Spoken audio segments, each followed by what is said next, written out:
ఈరోజు నా ప్రియ సహోదరుడా సహోదరి, మోడు బారిపోయావా?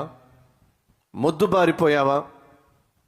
ఆత్మీయ జీవితంలో ఎదుగుతూ ఉన్న నీవు సడన్గా సైతాన్ యొక్క శోధన వల్ల కొట్టివేయబడ్డావా? నేలకు ఒరిగిపోయావా? అయితే ఒక సత్యాన్ని చెప్పాలి అని ఆశిస్తున్నా. ప్రకృతిలో ఏ రీతిగా సీజన్స్ ఉన్నాయో ఆత్మీయ జీవితంలో కూడా సీజన్స్ అనేవి ఉంటవి అని మర్చిపోవద్దు. వేసవి కాలము వచ్చినప్పుడు మొక్కలు ఏ రీతిగా ఎండిపోతాయో కొన్ని సందర్భాల్లో ఆత్మీయ జీవితంలో కూడా డ్రై సీజన్. ఏ సీజన్? Dry season. ఎక్కడ చిగురు కనిపించదు, ఎక్కడ జీవము కనిపించదు, ఎక్కడ పూత కనిపించదు, పిందెలు కనిపించవు, ఫలములు కనిపించవు. ఆ చెట్టు అంతా ఎండిపోయినట్టుగా, చచ్చిపోయినట్టుగా ఉంటుంది. అలాగే నీ జీవితంలో కూడా కొన్ని సందర్భాల్లో డ్రై సీజన్ ఉంటుంది. గత సుమారు 30 సంవత్సరాలుగా నేను నా ప్రభువుతో నడుస్తున్నాను. ఇలా నేను నా ప్రభువుతో నడుస్తున్నప్పుడు నా వ్యక్తిగత జీవితంలో కూడా డ్రై సీజన్ గుండా నేను వెళ్ళాను. దేవుడు నాకు దూరం అయిపోయాడేమో, పరిశుద్ధాత్మ దేవుడు నన్ను వదిలేశాడేమో, నేను ఇంకా దేవునికి పనికిరానేమో, నా బ్రతుకు ఇంతేనేమో, ఏమిటో ప్రార్థన చేస్తున్నా నాకు జవాబు రావటల్లా, ఏమిటో బైబిల్ కూడా చదవబుద్ధి కావటల్లా, ఏమిటో ప్రార్థన చేయాలంటే మోకాళ్ళు వంగడంలా, ఏమిటో అంతా కూడా ఆత్మీయ జీవితం ఎందుకో ఆసక్తి లేకుండా తయారైంది. దేవుని పట్ల ఉన్న ప్రేమ కాస్త ఏమిటో చల్లారిపోయినట్టుగా ఉంది అనేటటువంటి సందర్భాల గుండా, గడియల గుండా, అటు వాతావరణం గుండా నా జీవితంలో కూడా నేను ప్రయాణం చేశాను. అట్టి ప్రయాణం చేసిన నన్ను దేవుడు విడిచిపెట్టలా. ఈరోజు మీ ముందు ఏ స్థితిలో నిలబెట్టారో మీరు మీ కళ్ళతో చూస్తున్నారు. ప్రియ సహోదరుడా సహోదరి, ఈరోజు ప్రశ్న వేస్తున్నా. నీ వ్యక్తిగత ఆత్మీయ జీవితంలో డ్రై సీజన్ గుండా వెళ్తున్నావా? వేసవి కాలము గుండా వెళ్తున్నావా? మోడు బారిపోయినటువంటి స్థితి గుండా వెళ్తున్నావా? అయితే దయచేసి విను, ఇది కొంతకాలం మాత్రమే, ఇది కొన్ని రోజులు మాత్రమే, ఈ సీజన్ కొన్ని వారాలు మాత్రమే, ఈ సీజన్ కొన్ని గడియలు మాత్రమే. వర్షాకాలం రాబోతుంది. దేవుడు నీ మీద వర్షించే రోజు రాబోతుంది. తన కనికరమును చూపించే రోజు రాబోతుంది. తన శక్తితో నిన్ను నింపే రోజు రాబోతుంది. తాను నీ పట్ల జాలిపడి నిన్ను మరలా ఫలభరితునిగా చేసే రోజు రాబోతుంది. ఒకవేళ మీరు అనొచ్చు, బ్రదర్, ఆత్మీయ జీవితంలో ఏ తప్పు చేయకుండా, ఏ పాపము చేయకుండా ఒకవేళ డ్రై సీజన్ గుంటా వెళ్తే అది వేరే విషయం ఏమో. నా జీవితం అలా కాదు బ్రదర్, నేను తప్పు చేశాను. ఈరోజు నేను కలిగి ఉన్నటువంటి ఈ డ్రైనెస్కి కారణము, మోడు బారిపోయిన ఈ జీవితానికి కారణము, నెమ్మది లేని ఈ జీవితానికి కారణము, ఆరోగ్యము లేని ఈ జీవితానికి కారణము నేను చేసిన పాపమే. నా పాపం వల్లే నాకు ఈ స్థితి దాపరించింది. నా పాపం వల్లే నా జీవితంలో ఈ అవమానము, అపజయము, నేను చేసిన పాపం వల్లే ఈరోజు నాకు ఈ స్థితి ఏర్పడింది. మరి తెలిసి తప్పు చేశానే, మరి నా పరిస్థితి ఏమిటి?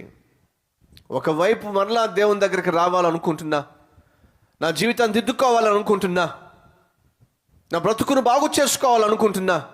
ఈ పాపిష్టి స్థితిలోనే, ఈ దౌర్భాగ్య స్థితిలోనే ఏ పాపానికి నేను లొంగిపోయానో, ఏ పాపానికి దాసోహం అవుతున్నానో, ఏ పాపానికి నేను అవకాశం ఇచ్చానో, అవకాశము ఇస్తున్నానో, అదే పాపంలో జీవించాలి, అదే పాపంలో మిగిలిపోవాలి అని నాకైతే కోరిక లేదు. బయటపడాలని ఆశ ఉంది. మరి నా పరిస్థితి ఏమిటి? నాలాంటి వాణ్ణి దేవుడు చూసినప్పుడు ఏమనుకుంటున్నాడు? నన్ను ఏమి చేయాలనుకుంటున్నాడు?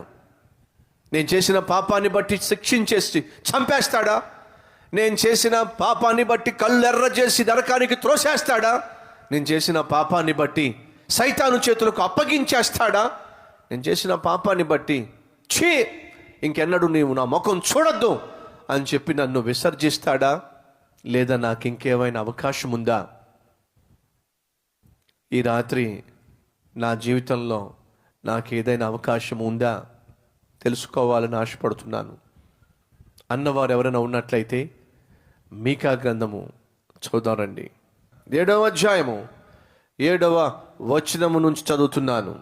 మీకా, అయినను యెహోవా కొరకు నేను ఎదురు చూచెదను, రక్షణకర్తయగు నా దేవుని కొరకు నేను కనిపెట్టియుందును.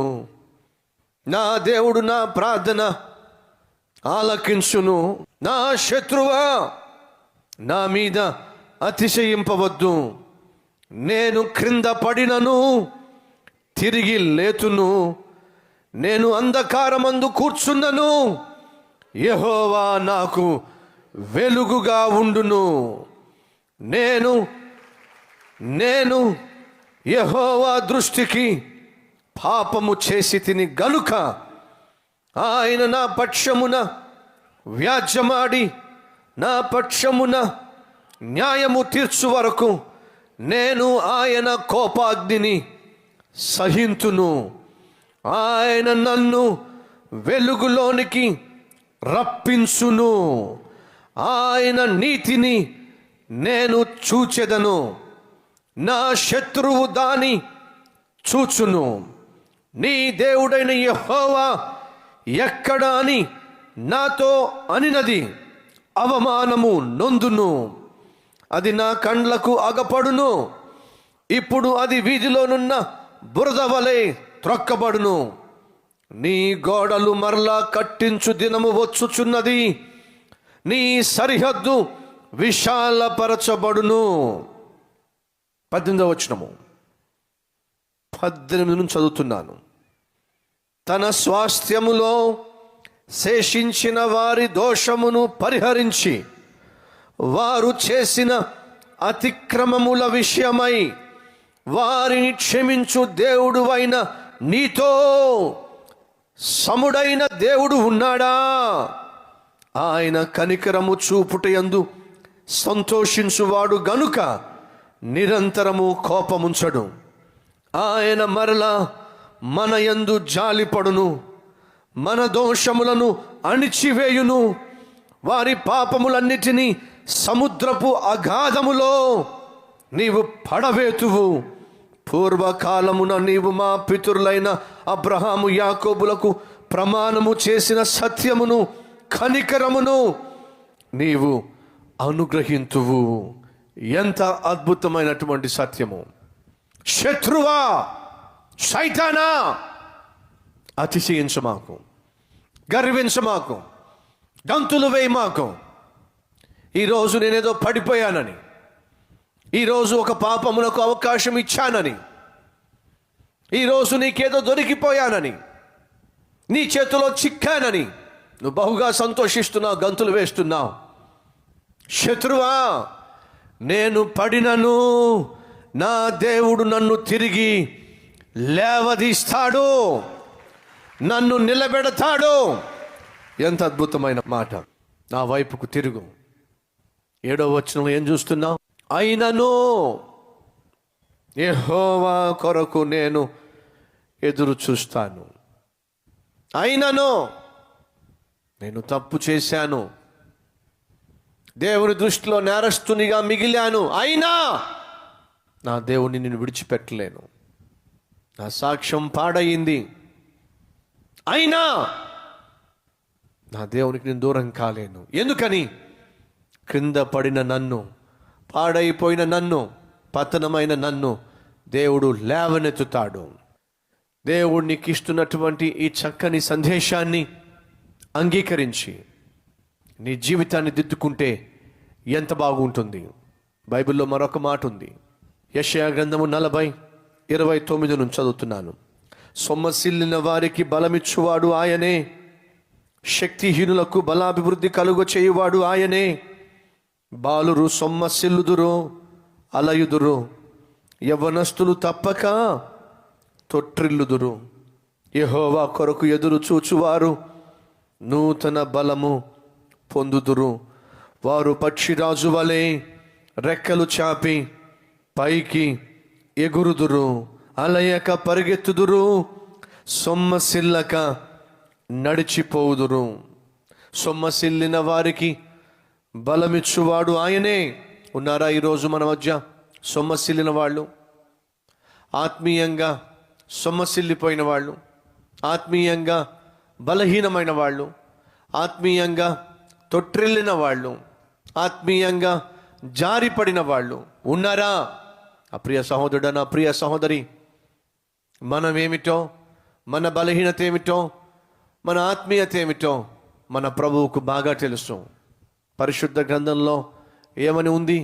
యవనస్తులు తప్పక తొట్టిల్లుతారు. తొట్టిల్లిన సహోదరుడా, తొట్టిల్లిన సహోదరి, నువ్వు తొట్టిల్లుతావని, నువ్వు బలహీనుడు అని, బలహీనురాలు అని నా ప్రభువుకు తెలుసు. మరి ఆ ప్రభు ఏం చేయడానికి సిద్ధంగా ఉన్నాడు? నిన్ను బలపరచటానికి సిద్ధముగా ఉన్నాడు. పక్షిరాజు వలె నీ యవ్వనమును నూతన పరచడానికి ఆయన సిద్ధముగా ఉన్నాడు. రైట్. పక్షిరాజు అనగా గద్ద. పక్షిరాజు మీకు తెలుసో లేదో, 30-40 సంవత్సరాల వరకు తిరుగు లేకుండా గద్ద జీవిస్తుంది. 30-40 సంవత్సరాల వరకు చక్కగా జీవిస్తుంది. ఉన్నతమైన స్థలాల్లో ఎగురుతూ, ఉన్నతమైన పర్వతముల మీద నివాసం ఏర్పరచుకొని 30-40 సంవత్సరాల వరకు తిరుగు లేకుండా అది జీవించేస్తుంది. కానీ 30-40 సంవత్సరాలు అయిన తర్వాత తన శరీరం ఉడికిపోతుంది. తన ముక్కుకు ఉన్నటువంటి ఆ షార్ప్నెస్, తన ముక్కుకు ఉన్నటువంటి ఆ పదును తగ్గిపోతుంది. రెక్కలు చాచి ఎగరడానికి కావలసిన శక్తి ఆ రెక్కల్లో కోల్పోతుంది. బలహీనమైపోయిన తర్వాత, శక్తి ఉడికిపోయిన తరువాత, ఆహారాన్ని వెతికి పట్టుకునేటటువంటి శక్తిని కోల్పోయిన తర్వాత, ఒకవేళ ఎగిరే ప్రయత్నం చేసి దేనైనా పట్టుకొని దాన్ని పీకుదాము అంటే తనకున్న ముక్కు షార్ప్నెస్ పోగొట్టుకున్న తర్వాత, బలహీనమైన తర్వాత అది రెండిట్లో ఏదో ఒక పని చేయాలి. తన ముందు 2 మార్గాలు ఉన్నాయి. ఆ 2 మార్గాల్లో ఏదో ఒక మార్గాన్ని ఎంచుకోవాలి. ఏమిటి ఆ 2 మార్గాలు? 1, నా పని అయిపోయింది, నా పని అయిపోయింది, బలహీనం అయిపోయా, ఇంక నా పని అయిపోయింది, ఇంక చేయగలిగింది ఏమీ లేదు, ఇలాగే జీవితాన్ని ముగించేద్దాం అని నిర్ణయం తీసుకుంటే అది కొన్ని రోజుల్లోనే చచ్చిపోతుంది. సహోదరుడా, సహోదరి, కొన్ని సందర్భాల్లో సైతాను మనల్ని శోధించినప్పుడు, కొన్ని సందర్భాల్లో సైతాను మనల్ని బలహీనపరిచినప్పుడు, కొన్ని సందర్భాల్లో సైతాను మనల్ని పాపంలోనికి గెంటివేసినప్పుడు అదే సైతాను వచ్చి మనల్ని బ్లాక్మెయిల్ చేస్తాడు. ఏమని? నీ పని అయిపోయింది, చేయకూడని పని చేశావు, జీవించకూడని విధంగా జీవించావు, దేవునికి మాటిచ్చి మరీ తప్పావు, నీలాంటి వాడు, నీలాంటిది ఇలాంటి పాపిష్టి పనులు చేయకూడదు, చేసేసావు, ఇంక నువ్వు క్షమించబడావు, ఇంకెందుకు వచ్చిన జీవితం, చచ్చిపోతే బెటర్, ఇంకెందుకు వచ్చిన బ్రతుకు, జీవితాన్ని ముగిస్తే బెటర్, ఇంక చాలు, తీవ్రమైన తీర్మానం తీసేసుకో, అయిపోయింది, నీ పని అయిపోయింది, నీ కుటుంబం పని అయిపోయింది, ఓ నిర్ణయం తీసేసుకో, చచ్చిపోవాలి అనే తీర్మానం తీసేసుకో, ఆత్మహత్య చేసేసుకో అని సైతాను తొందర చేయొచ్చు. ఎంతోమంది సహోదరులు, సహోదరులు ఇలా సైతాను శోధిస్తున్నప్పుడు ఆ శోధనకు లొంగిపోయి ఆత్మహత్యలు చేసుకున్న వాళ్ళు ఎంతమందో, తమను తాము చంపుకున్న వాళ్ళు ఎంతమందో, తొందరపాటు నిర్ణయాలు తీసేసుకున్న వాళ్ళు ఎంతమందో. నిజమే, అయిపోయింది మా పని, అయిపోయింది నా ఉద్యోగం, అయిపోయింది నా వ్యాపారం, అయిపోయింది నా కుటుంబ వ్యవస్థ, ఇంకా విడాకులే మార్గము, ఇంకా చావే శరణ్యము. సైతాను ఒకవేళ ఆ విధంగా నిన్ను శోధిస్తున్నాడా, నీ పని అయిపోయింది ఇంకా ముగించేసే నీ జీవితాన్ని అని నిన్ను బాధిస్తున్నాడా, అయితే జాగ్రత్తగా విను. పక్షిరాజు బలహీనమైన తరువాత ఇంక ఎగరటము కష్టం, బ్రతకడం కష్టం, బ్రతికి పోషించబడ్డం కష్టం, చచ్చిపోతే బెటర్ అనేటటువంటి స్థితికి పక్షిరాజు వచ్చినప్పుడు, ఒకవేళ అదే నిరుత్సాహంలో పడి, అదే ఆలోచనలో పడి ఇక నా పని అయిపోయింది అని చెప్పి ఆ గూడులోనే మిగిలిపోతే చచ్చిపోతుంది. కొన్ని రోజులకే చచ్చిపోతుంది. కానీ ఆ పక్షిరాజు ఓ తీర్మానం తీసుకుంటుంది. ఏమని? నా గురించి నేను ఆలోచించి చచ్చిపోవడం కంటే ఓ పని చేస్తాను. ఏ రెక్కలైతే పనికి రాకుండా ఉన్నాయో, ఏ ముక్క అయితే వేటాడడానికి సహకారం లేకుండా ఉందో, వాటినే నాకు దూరం చేసేసుకుంటా. రెక్కలు చూసుకుంటున్నప్పుడు ఈ రెక్కలతో నేనేం ఎగురుతాను, బలహీనమైపోయినా ఈ రెక్కలతో నేనేం ఎగురుతాను అని వీటిని చూసుకుంటూ నేను నిరుత్సాహపడి చచ్చిపోవడం కంటే, నన్ను నిరుత్సాహపరిచే, నన్ను బ్రతకకుండా చేసే ఈ రెక్కల్నే తీసి పడేస్తే పోలా అని చెప్పట ఆ గద్దట బలహీనంగా ఉండి, నిష్ప్రయోజనముగా ఉండి, సహకరించకుండా ఉన్న ఆ రెక్కకు ఉన్నటువంటి ఈకలను ఒక్కొక్క ఈక తన ముక్కుతో అది పీకేసుకుంటుంది. పూర్తిగా తన ఈకలను అది పీకేస్తుంది. అలా ఈకలన్నిటినీ అది పీకిన తర్వాత పూర్తిగా బోడిగా తయారైపోతుంది. ఆ తర్వాత వెళ్ళి షార్ప్నెస్ను పోగొట్టుకున్న ఆ ముక్కును తీసుకెళ్ళి ఆ రాయికి కొట్టుకుంటుందట. ఆ రాయి గీరి గీరి గీరి గీరి పూర్తిగా ఆ ముక్కంతా కూడా ఊడిపోయేదాకా ఆ రాళ్ళకు కొట్టుకుంటుందట. ముక్కు పోయే, రెక్కలు పోయే, ఏమీ చేయలేని పరిస్థితి, మోడు బారిపోయిన స్థితి, బలహీనమైపోయిన స్థితి. కొన్ని సందర్భాల్లో ఆ ఈకలు ఓడిపోయినప్పుడు రక్తం కూడా గద్దకు కారుతుందట. అలా నిరుత్సాహ సమయంలో ఆ ఈకలన్నీ రాల్చేసుకొని మోడు బారిపోయి ఒక పర్వతం పైన మౌనంగా కూర్చుంటుందంట. అలా సుమారు 150 రోజులు కూర్చుంటుందట. 150 రోజులు అలాగే కూర్చొని నెమ్మదిగా చూసుకుంటుందట. ఏమిటి? ఆ రెక్కను. నెమ్మదిగా రెక్కను చూసుకొని ఆ రెక్కను చాపితే తన కళ్ళ ముందు ప్రత్యక్షమవుతుందట. ఏమిటి? క్రొత్త ఈకలతో చక్కని రెక్కలు. ఒకసారి మరలా తన ముక్కును చూసుకుంటుందట. ఊడిపోయిన ఆ ముక్కు స్థానంలో షార్ప్గా ఉన్న నూతన ముక్కు. ఒక్కసారి రెక్కలు ఊపితే గాల్లోకి ఎగిరిపోతా మరలా చూస్తే నూతన బలము, నూతన శక్తి, నూతన జీవితము. మీకు తెలుసా, ఇలా నూతన పరచబడిన తరువాత అదే గద్ద సుమారు 40 సంవత్సరాలు బ్రతుకుతుందట. ఎంత అద్భుతము, ఎంత అద్భుతము. బలహీనమైపోయినప్పుడు, శక్తి ఉడికిపోయినప్పుడు, ఇంకా బ్రతకడము వేస్ట్ అనుకున్నప్పుడు ఆ నిరుత్సాహంలో ఆ గద్ద కుమిలిపోయి అలాగే మిగిలిపోతే అది కొన్ని రోజుల్లోనే ప్రాణం పోగొట్టుకొని అదే పర్వతం మీద కుప్పకూలిపోయేది. కానీ ఏం చేసింది? బైబిల్లో చూస్తున్నాం. అది తన ఈకలను పీకేసుకుని దేవుని సమయము కొరకు ఎదురు చూస్తుంది. దేవుని యొక్క శక్తి కొరకు ఎదురు చూస్తుంది.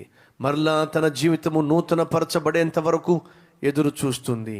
పక్షిరాజు యవ్వనము నూతన పరచబడినట్టుగా దేవుడు తన బిడ్డల యొక్క జీవితాలను నూతన పరుస్తానని ఆయన వాగ్దానం చేశాడు. తొట్టిల్లిన సహోదరుడా, తొట్టిల్లిన సహోదరి, నిన్ను బలపరచడానికి నా ప్రభువు సిద్ధంగా ఉన్నాడు. ఈ రాత్రి నీ తప్పును ఒప్పుకుంటావా? ఈ రాత్రి నీ పాపమును ఒప్పుకుంటావా?